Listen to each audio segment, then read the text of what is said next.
Assalamualaikum warahmatullahi wabarakatuh. Perkenalkan, nama saya Ihwanur Rahmawan dari kelas Manajemen H semester 6 Prodi Manajemen. NIM 3402180317. Pembuatan video kali ini bertujuan untuk memenuhi salah satu tugas mata kuliah Sistem Informasi Manajemen. Di sini saya akan menjelaskan atau membacakan materi mengenai standar operasional prosedur atau yang lebih kita kenal dengan sebutan SOP. SOP adalah suatu alur atau cara kerja yang sudah terstandarisasi. Standar operasional prosedur ini memiliki kekuatan sebagai suatu petunjuk yang bersifat mengikat dan direktif. Hal ini mencakup hal-hal dari operasi yang memiliki suatu prosedur atau langkah-langkah tertulis yang pasti. SOP disusun sesuai dengan kebutuhan, visi, dan misi masing-masing perusahaan atau organisasi dengan tujuan yang berbeda-beda. Di sini ada pengertian SOP menurut Sailendra tahun 2015, halaman 11. SOP adalah panduan yang digunakan untuk memastikan kegiatan operasional organisasi atau perusahaan berjalan dengan lancar. Di sini ada fungsi SOP diantaranya, yaitu yang pertama memperlancar tugas petugas atau pegawai maupun tim atau unit kerja. Yang kedua sebagai dasar hukum jika terjadi penyimpangan. Yang ketiga mengetahui dengan jelas hambatan dan mudah dilacak. Yang keempat mengarahkan petugas atau pegawai untuk sama-sama disiplin dalam bekerja. Yang kelima sebagai pedoman dalam melaksanakan pekerja rutin. Di sini ada manfaat SOP menurut Permenpan nomor /21 /M-11/2008. Manfaat SOP diantaranya yaitu sebagai standarisasi cara yang dilakukan dalam penyelesaian pekerjaan khusus, mengurangi kesalahan dan kelalaian. Yang kedua, menjadikan staf lebih mandiri dan tidak tergantung pada intervensi manajemen, sehingga akan mengurangi keterlibatan pimpinan dalam sehari-hari. Yang ketiga, meningkatkan akuntabilitas dengan mendokumentasikan tanggung jawab khusus dalam melaksanakan tugas. Yang keempat, menciptakan ukuran standar kinerja yang akan memberikan pegawai cara konkret untuk memperbaiki kinerja serta membantu mengevaluasi usaha yang telah dilakukan. Selanjutnya, menciptakan bahan training yang dapat membantu pegawai baru untuk cepat melakukan tugasnya. Selanjutnya, menunjukkan kinerja bahwa organisasi efisien dan dikelola dengan baik. Selanjutnya, menyediakan pedoman bagi setiap pegawai di unit pelayanan dalam melaksanakan pemberian pelayanan sehari-hari.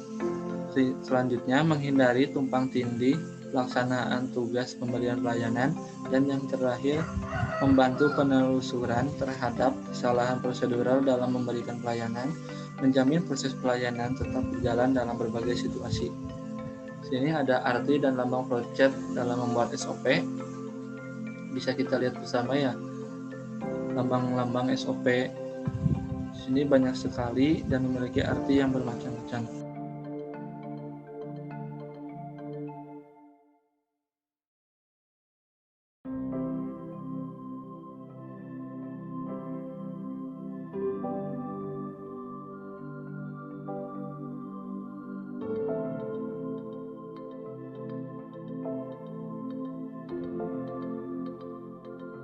SOP yang saya buat yaitu mengenai proses pembayaran gaji. Langkah yang pertama yang saya lakukan yaitu menentukan kegiatan apa saja yang termasuk ke dalam proses pembayaran gaji. Selanjutnya, menentukan pihak-pihak yang terkait ke dalam proses pembayaran gaji. Di sini ada pihak HRD, Departemen Keuangan, pimpinan, bank, dan karyawan. Selanjutnya, menentukan dokumen apa saja yang harus dipersiapkan untuk proses pembayaran gaji. Selanjutnya saya akan menjelaskan arti dari lambang-lambang yang ini. Lambang yang pertama memiliki arti untuk memulai atau mengakhiri suatu kegiatan, sedangkan lambang yang kedua memiliki arti simbol yang menunjukkan pengolahan yang dilakukan oleh komputer. Yang ini juga sama seperti yang kedua, ini juga sama, dan yang ini memiliki arti simbol yang menyatakan input berasal dari dokumen dalam bentuk kertas atau output dicetak ke kertas. Lambang yang ini memiliki arti simbol pemilihan proses berdasarkan kondisi yang ada. Yang ini juga sama seperti yang kedua, ketiga dan keempat. Yang ini juga sama seperti yang kedua, ini juga sama. Dan yang terakhir adalah memiliki arti untuk mengakhiri suatu kegiatan. Kalau yang awal untuk mengawali suatu kegiatan dan yang terakhir untuk mengakhiri suatu kegiatan.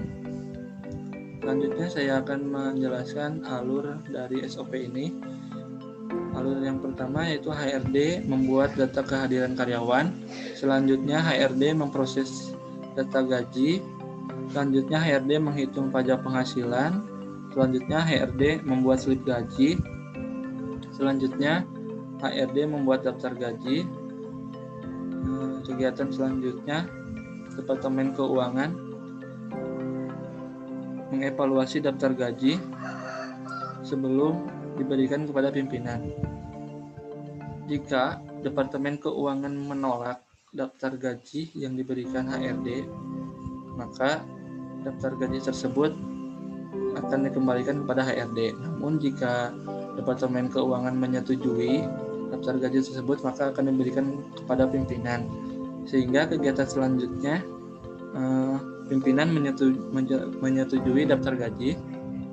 Selanjutnya pihak bank menerima data sistem payroll. Selanjutnya karyawan mengambil gaji via rekening bank. Kegiatan SOP pembayaran gaji selesai. Selanjutnya saya akan memunculkan atau gimana sih cara memunculkan insert lambang-lambang ini. Sebelumnya kita klik menu insert, lalu pilih shapes dan pilih lambang-lambang yang sesuai dengan kebutuhan. Mungkin cukup sekian yang bisa saya sampaikan. Mohon maaf bila ada kesalahan. Wabillahi taufiq wal hidayah. Wassalamualaikum warahmatullahi wabarakatuh.